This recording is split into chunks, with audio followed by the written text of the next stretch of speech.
yung validity ng ICC warrant. Yeah. Kasi ako, as a lawyer, ginagamit kasi nila yung Section 17 ng 9851. Yes. Kahit naman yung paborito mong justice na ex-justice, pilit na nagbibigay ng opinion kahit na mali. Ano? Aray. Without the treaty, yung nag-withdraw na tayo sa ICC, ano ang basis ng issuance ng warrant of arrest? Sabi niya kasi, yung paborito niyang justice, yun daw naku-confuse siya dun sa universality of jurisdiction and the primacy of jurisdiction. Yung universality, pinipilit niya sa Section 17. Yung primacy is on Section 18. Alam mo, dapat niyang ginawa, kung talagang magre-research siya, kasi karaniwan, yung mga justices na magagaling talaga, no? Yung talagang magagaling. Hindi yung nagmamagaling, ano. Alam mo yung justice na yun, natatawa ko siya. Sinabihin pa niya akong, nung tanong sa kanya, si Senator Marcoleta, how do you rate him as a lawyer? He belongs to the lowest rank of lawyers. Ako naman, tuwan-tuwa ako sa kanya eh. Ang galing ka ako nitong matandang ito.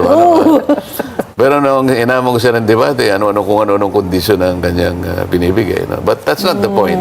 The point is, kung nag-research lang sila, let's say, going back to the deliberations of 9850, ako, hindi naman sa pang-ano sa sarili ko, ganun ako palagi. Pupuntahan ko yung deliberations. Correct.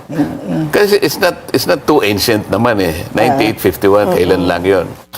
Lalong-lalo na yung exchange ni Senator Joker Arroyo at saka ni Senator Gordon. Bibigyan niyo yung debates. Yung statement doon ng surrender, pag tiningnan mo, it only applies to foreigners who are accused of a crime defined under the law. Hindi Pilipino. That is the reason why in the lifetime of Senator Miriam Santiago, she tried to repeal that statement. She did not succeed kasi namatay na siya. No.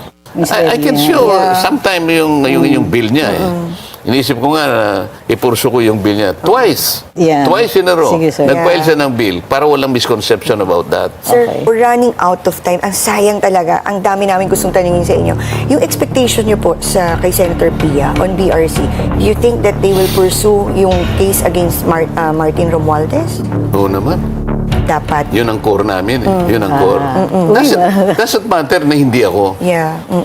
Hindi pinag-uusapan yun. Ang importante rito, ang matagal nang inaasam ng taong bayan na bigyan natin ng closure yan. Matukoy natin, mapanagot natin kung sino talaga. Yes. Kung sino-sino may kagagawan yan para mapanagot natin. Ito ang tungkulin natin At sa bayan. nakakalimutan na yan ngayon.